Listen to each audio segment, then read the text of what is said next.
প্রিয় শিক্ষার্থীরা, অনলাইন ক্লাসে সকলকে শুভেচ্ছা। কৃষি শিক্ষা প্রথম পত্রের একাদশ দ্বাদশ শ্রেণীর জন্য আমরা আজকে যে বিষয়টি আলোচনা করব সেটি হচ্ছে তৃতীয় অধ্যায়ের দ্বিতীয় পরিচ্ছেদের বিষয় অণুজীব সার উৎপাদন কৌশল। অণুজীব সার উৎপাদন কৌশল সম্পর্কে আজকে আমরা আলোচনায় জানিয়ে আসছি। সেটি হচ্ছে প্রথম আমাদের জানতে হবে অণুজীব কি, অণুজীব সার কাকে বলে, সেই সঙ্গে অণুজীবের বা অণুজীব সারের প্রকারভেদ এবং সেই সঙ্গে অণুজীব সারের গুরুত্ব বা প্রয়োজনীয়তা কী এবং এই অণুজীব সারের উৎপাদন কৌশলগুলো সম্পর্কে আজকে আমরা জানব। লক্ষ্য করি আমরা যে অণুজীব সার উৎপাদন কৌশল এই চ্যাপ্টারের প্রথম যে অংশটি রয়েছে সেটি হচ্ছে আমরা অণুজীব কাকে বলে সেটি সম্পর্কে জানব। লক্ষ্য করি অণুজীব কথাটির অর্থ হচ্ছে উদ্ভিদ এবং প্রাণী জগতের অন্তর্ভুক্ত যে সকল ক্ষুদ্র ক্ষুদ্র জীবগুলো আমরা খালি চোখে দেখতে পাই না সেগুলোকে বলা হচ্ছে অণুজীব এবং এই অণুজীবগুলো দ্বারা তৈরিকৃত সারকে বলা হচ্ছে অণুজীব সার। কিন্তু যখনই আমরা অণুজীব সার কাকে বলে এই কথাটি বলবো সেক্ষেত্রে আমাদেরকে একটি সুনির্দিষ্ট সংজ্ঞা আকারে এটি যদি আমরা বলতে চাই তাহলে আমরা বলবো যে মাটিতে অবস্থিত উদ্ভিদের অত্যাবশ্যকীয় পুষ্টি উপাদানগুলোর সরবরাহের জন্য যে সুনির্দিষ্ট অণুজীবগুলোকে বাছাই করার পর সেগুলো কোনো পুষ্টি বা আবাদ মাধ্যমে জন্মিয়ে জীবন্ত অবস্থায় বাহকের সাহায্যে যখন জমিতে প্রয়োগ করা হয় তখন তাকে আমরা অণুজীব সার বলবো। এখানে আমরা লক্ষ্য করি প্রথম যে বিষয়টি সেটি হচ্ছে মাটিতে অবস্থিত উদ্ভিদের অত্যাবশ্যকীয় খাদ্য উপাদান। এখন আমরা জানি যে উদ্ভিদের যে খাদ্য উপাদানগুলো রয়েছে সেগুলো 17টি খাদ্য উপাদান এবং এগুলো কিছু কিছু রয়েছে যেগুলো অত্যাবশ্যকীয় বা মুখ্য উপাদান, আর কিছু রয়েছে যেগুলো হচ্ছে গৌণ উপাদান। কিন্তু এগুলো উদ্ভিদের জীবদ্দশায় সবগুলো পুষ্টি উপাদানের কিন্তু কিছু না কিছু অবশ্যই প্রয়োজন হয় এবং কিছু যেগুলো মুখ্য উপাদানগুলো রয়েছে সেগুলো তো অত্যাবশ্যকীয় এবং এই উপাদানগুলো ছাড়া উদ্ভিদের বৃদ্ধি ফলন কখনোই কিন্তু সঠিকভাবে হয় না। জন্য আমরা উদ্ভিদের এই পুষ্টি উপাদানগুলো সরবরাহের জন্য বাইরে থেকে সার প্রয়োগ করি বা উদ্ভিদের খাদ্য প্রয়োগ করে থাকি এবং এক্ষেত্রে এই অণুজীব সারও কিন্তু উদ্ভিদের খাদ্য যেটি অত্যাবশ্যকীয় যে পুষ্টি উপাদানগুলো রয়েছে সেগুলো সরবরাহের জন্য এই সার তৈরি করা হচ্ছে বা প্রয়োগ করা হচ্ছে। লক্ষ্য করি আমরা যে আমাদের যে বায়ুমণ্ডল রয়েছে সেই বায়ুমণ্ডলের 78% হচ্ছে নাইট্রোজেন এবং নাইট্রোজেন, ফসফেট এ ধরনের পুষ্টি উপাদানগুলো উদ্ভিদের জন্য অত্যাবশ্যকীয় বৃদ্ধির জন্য, তাদের ফলনের জন্য এবং তাদের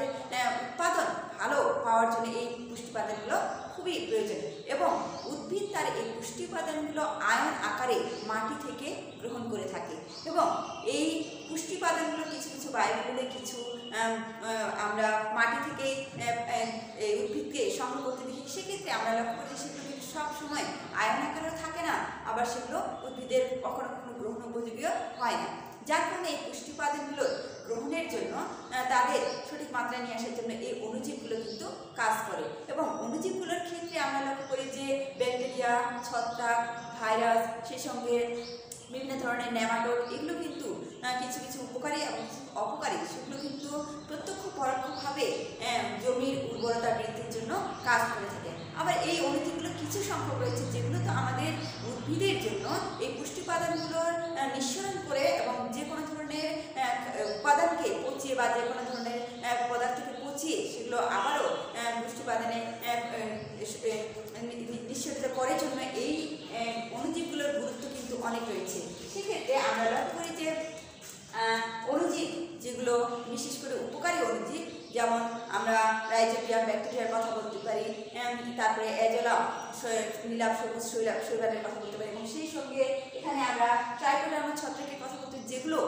প্রকৃতির জন্য উপকারী অণুজীব এবং এগুলো দ্বারা বিভিন্ন ধরনের সার তৈরি করা হচ্ছে। তাহলে আমরা অণুজীব সার বলতে সেগুলোকে বলছি যে এগুলো যে অণুজীব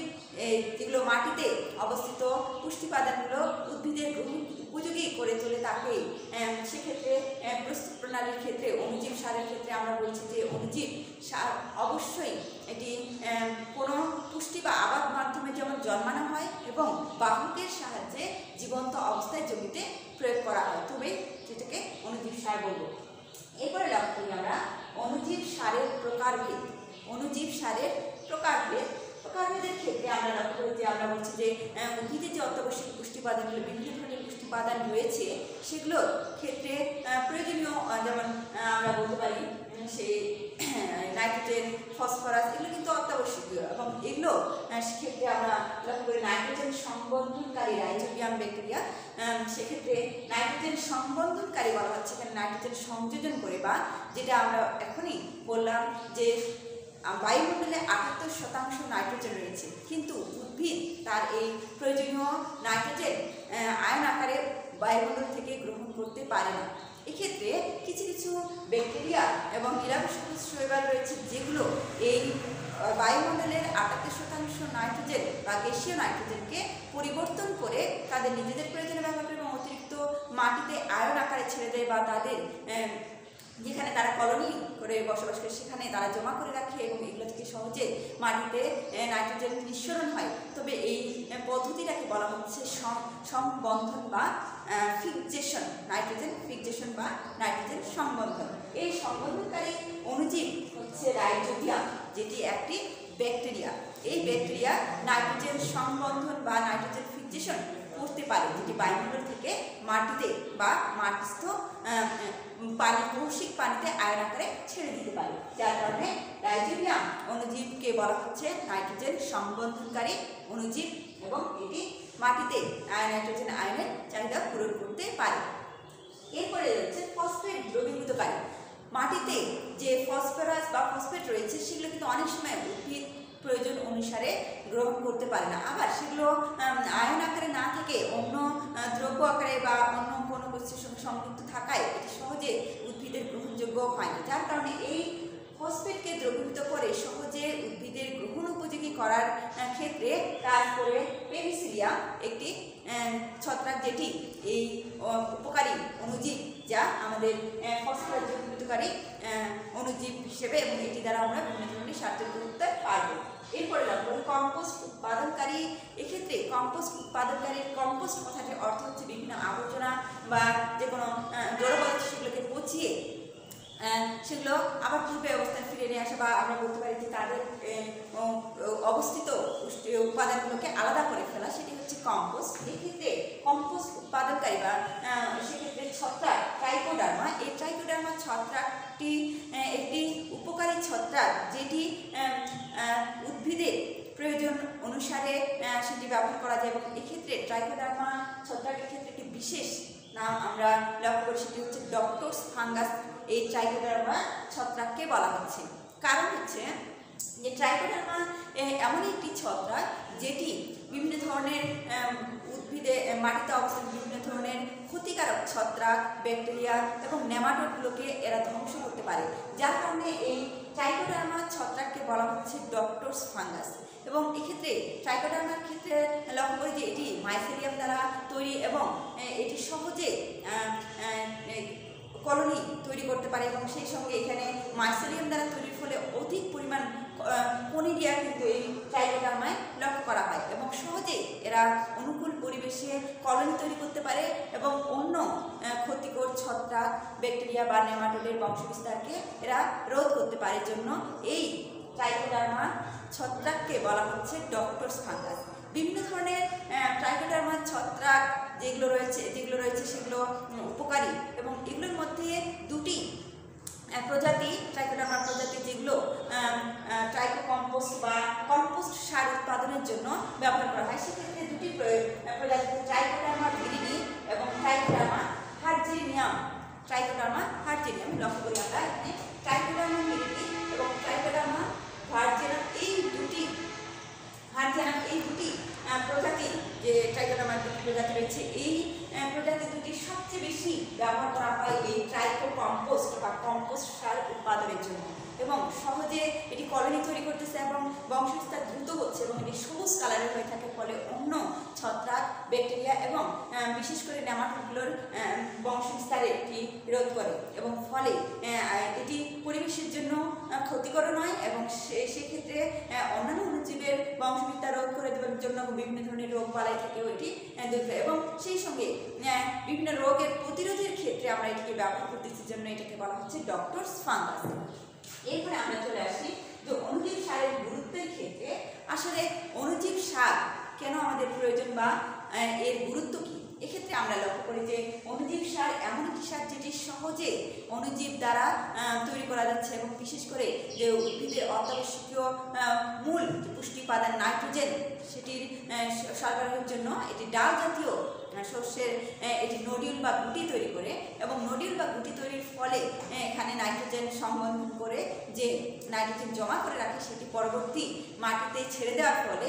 পরবর্তী ফসল উৎপাদনের জন্য ইউরিয়া সারের পরিমাণ অনেক কম লাগে। এছাড়াও এই অণুজীব সার উৎপাদন কৌশলের ক্ষেত্রে আমরা লক্ষ্য করি এটি সহজে তৈরি করা যায়, স্থানীয়ভাবে তৈরি করা যায়। এই সারটি জমিতে প্রয়োগের ফলে এর কোনো পরিবেশিক পার্শ্ব প্রতিক্রিয়া নেই জন্য এটি সহজে আমরা জমিতে প্রয়োগ করতে পারতেছি এবং এটি অন্যান্য অণুজীব বা অন্যান্য উদ্ভিদ প্রাণীর জন্য এটি ক্ষতিকরও নয়। এবং যেখানে রাসায়নিক সার জমিতে অধিক পরিমাণ প্রয়োগের ফলে ক্ষতির কারণ, সেখানে অণুজীব সার অল্প পরিমাণ অণুজীব সার আমরা জমিতে প্রয়োগ করে অধিক পরিমাণ ফসল উৎপাদন করতে পারছি। আর সবচেয়ে বড় বিষয় হচ্ছে অণুজীব, যে অণুজীব সার অণুজীব দ্বারা তৈরি করছে সেই অণুজীবগুলো মাটিতে বিভিন্নভাবে কাজ করে উদ্ভিদের যে পুষ্টি উপাদানগুলো রয়েছে সেগুলো তাদের নিঃসরণ করে, সেগুলো তাদের গ্রহণ উপযোগী করে তুলতে জন্য এই অণুজীব সার জমিতে প্রয়োগ করা এবং মাটি সহজে উর্বর করা খুবই সহজ, যার কারণে এই অণুজীব সারগুলো আমরা ব্যবহার করে ফসলের উৎপাদন অনেক গুণ বাড়িয়ে আনতে পারি। এরপরে লক্ষ্য করি রাইজোবিয়াম অণুজীব সার উৎপাদন কৌশল সম্পর্কে। যে অণুজীব সার সম্পর্কে আমরা জানলাম, অণুজীব সারগুলো কীভাবে আমরা তৈরি করব সেক্ষেত্রে উৎপাদন কৌশল সম্পর্কে জানার ক্ষেত্রে যে আমরা রাইজোবিয়াম বলছিলাম এমন একটি ব্যাকটেরিয়া যেটি লিগুমিনেসি বা লিগুমিনাস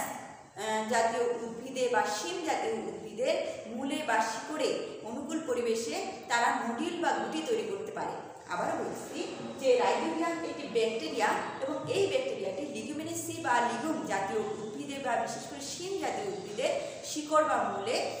গুটি বা নডিউল তৈরি করতে পারে। এই গুটি বা নডিউলের মধ্যে তারা বসবাস করে এবং যে বাতাসে বা বায়ুমণ্ডলের 78% নাইট্রোজেন রয়েছে সেটি তারা গ্রহণ করে নিজেদের প্রয়োজনে ব্যবহারের পর অতিরিক্ত এই গুটি বা নডিউলে জমা করে রাখে এবং পরবর্তী পর্যায়ে এই গুটি বা নডিউল জমিতে পচে গেলে সেগুলো আবারও মাটিতে আয়ন আকারে সেই নাইট্রোজেন চলে আসে এবং পরবর্তীতে যখন ফসল উৎপাদন করা হয় তখন সহজে অন্যান্য ফসল সেই নাইট্রোজেন আয়ন গ্রহণ করতে পারে। ফলে ইউরিয়া সার, নাইট্রোজেন সমৃদ্ধ ইউরিয়া সার প্রয়োগে কম করে প্রয়োগ করলেও চলবে। এক্ষেত্রে যে রাইজোবিয়াম অণুজীব, এই রাইজোবিয়াম ক্ষেত্রে আমরা এরকম শিম জাতীয় বা লিগুমিনেসি পর্বের উদ্ভিদ নির্বাচন করব, তাদের শিকড় বা মূল বা যেখানে নডিউল গঠন করা হচ্ছে সেই নডিউলগুলো নির্বাচন করে আমরা সেখান থেকে এই রাইজোবিয়াম অণুজীব সার উৎপাদন করতে পারি। এবং এক্ষেত্রে প্রথম যেটি আমাদের কাজ বা ধাপে ধাপে যে কাজগুলো করতে হয় সেক্ষেত্রে প্রজাতি নির্বাচনের ক্ষেত্রে আমাদেরকে রাইজোবিয়ামের প্রজাতি নির্বাচন করতে, যে প্রজাতিটি নডিউল বা গুটি তৈরি করে সেই প্রজাতিটি আমরা নির্বাচন করার জন্য শিম জাতীয় উদ্ভিদ নেব এবং নডিউল বা গুটি সেটি নির্বাচন করব। এরপরে আরেকটি বিষয় সেটি হচ্ছে ব্রোথ প্রস্তুতকরণ। ব্রোথ হচ্ছে আবাদ মাধ্যম। ব্রোথ কথাটি অর্থ বলছি আমরা আবাদ মাধ্যম। আবাদ মাধ্যমের ক্ষেত্রে এই ব্রোথ প্রস্তুতকরণের ক্ষেত্রে প্রথম যেটি নিতে হবে একটি রাসায়নিক উপাদান ম্যানিটল, তরল উপাদান। এই ম্যানিটল নিতে হবে এবং এর সঙ্গে ডাইপটাশিয়াম হাইড্রোজেন ফসফেট এই উপাদানটি যোগ করতে হবে। সেই সঙ্গে ম্যাগনেসিয়াম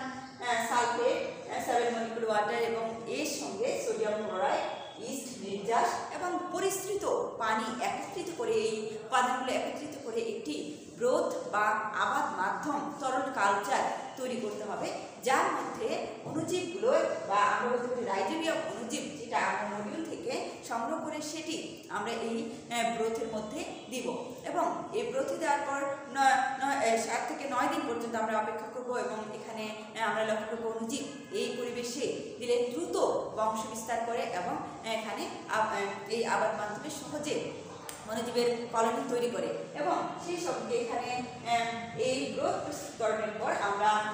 বাহক হিসেবে পিট মাটি তৈরি করে নেব। পিট মাটি সংগ্রহ করে, পিট মাটি হচ্ছে এই রাইজোবিয়াম অণুজীব সারের বাহক বা আমরা এর মাধ্যমে জমিতে এই অণুজীব সারটি প্রয়োগ করতে পারবো। এক্ষেত্রে ব্রোথ কালচারের পর পিট মাটি তৈরির ক্ষেত্রে পিট মাটি এমন একটি মাটি যেখানে কিন্তু অম্লীয় উপাদান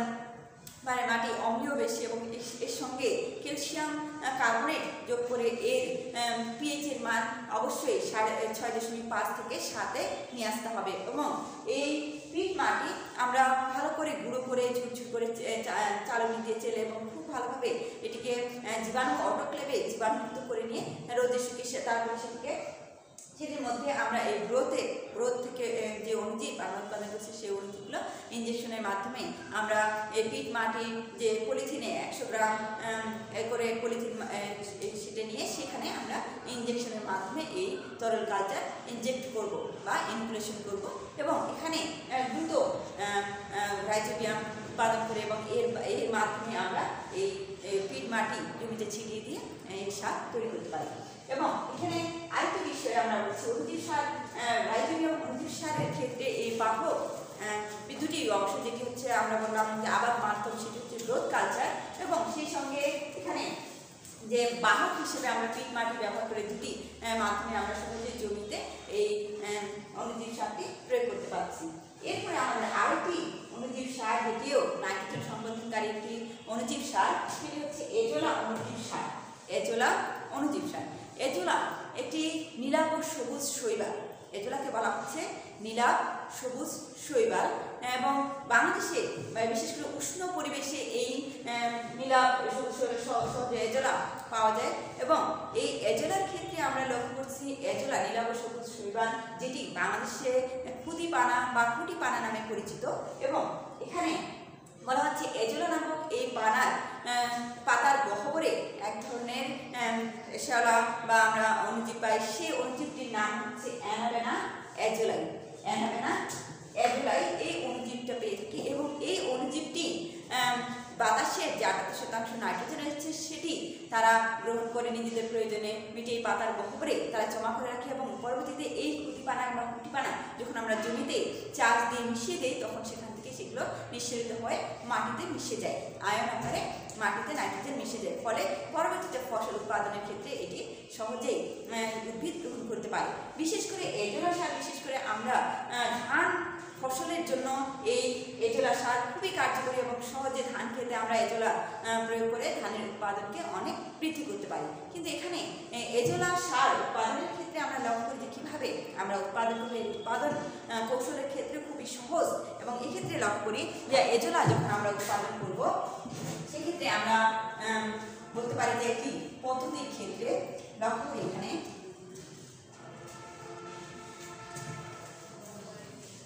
আমরা এজোলা উৎপাদনের জন্য যখন জমি নির্বাচন করব সেক্ষেত্রে আমরা একটি জমি নিব, সেই জমিটি দৈর্ঘ্য হবে 20 মিটার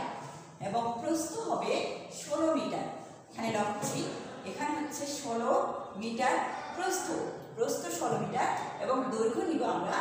20 মিটার। 20 মিটার দৈর্ঘ্যে আমরা জমি নিব। এখানে যেটা আমরা বলা হচ্ছে যে 320 বর্গমিটারের এই জমিটি আমরা নির্বাচন করব এবং এটা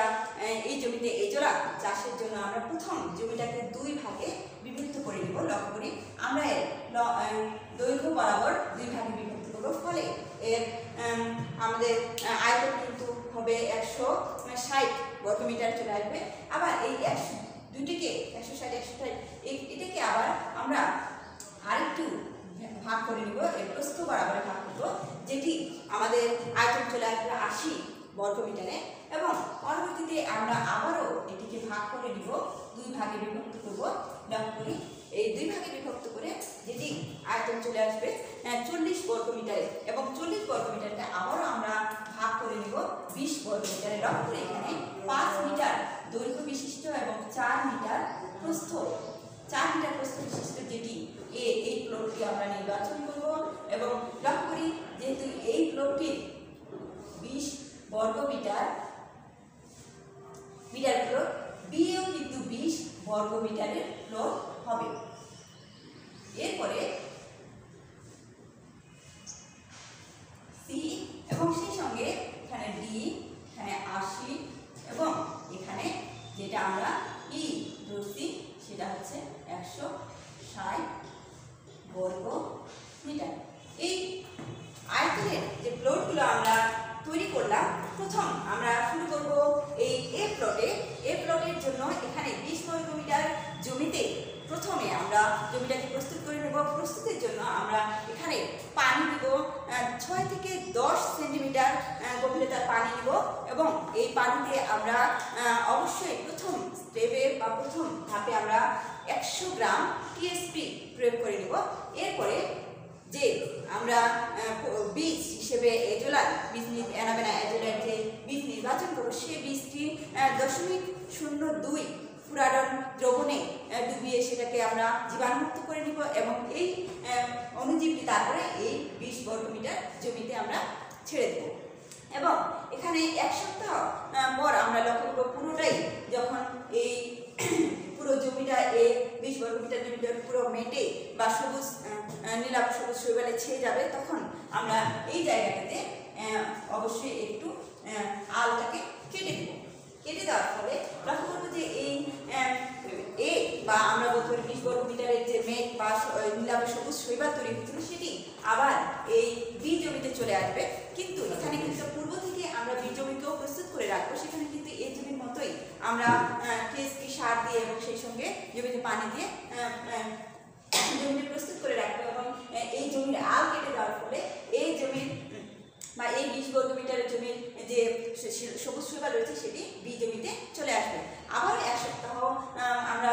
লক্ষ্য করবো এবং সি জমিটা প্রস্তুত করে রাখবো। সেখানেও কিন্তু আমরা 200 গ্রাম টিএসপি সার প্রস্তুত করবো এবং পানি সঠিক মাত্রায় ফ্লাডিং করে তারপরে এখানেও আমরা প্রস্তুত করে রেখে 1 সপ্তাহ পর এখানেও আমরা জমির আল কেটে দিয়ে পুরো জমিটা 1 সপ্তাহের জন্য লক্ষ্য করবো। এবং এক্ষেত্রে পুরোটাই যখন আবারও এই সবুজ শৈবালে মেটে যখন ছেয়ে যাবে আবারও আমরা এই ডি জমির পরিমাণ সেখানে কিন্তু আল কেটে দিয়ে পানি ডি জমিতে প্রবেশের সুযোগ দেবো এবং এক্ষেত্রে কিন্তু জমি প্রস্তুত করে রাখবো এবং সেক্ষেত্রে আমরা জমিতে এখানে কিন্তু 400 গ্রাম টিএসপি সার দিয়ে প্রস্তুত করে রাখবো এবং ই জমি প্রস্তুত করে রাখবো সেখানে 800 গ্রাম টিএসপি সার দিয়ে প্রস্তুত করে রাখবো এবং পরবর্তীতে ডি জমি যখন পুরো মেটে ছেয়ে যাবে পরবর্তী 4র্থ সপ্তাহে আমরা এই ই জমির আলটিও কেটে দেবো এবং একসময় আমরা 4র্থ সপ্তাহ পর লক্ষ্য করবো যে পুরো এই 320 বর্গ মিটার জমির পুরোটাই কিন্তু আমরা লক্ষ্য করবো যে সবুজ শৈবালে ছেয়ে গিয়েছে এবং পরবর্তীতে আমরা এই সবুজ শৈবালগুলো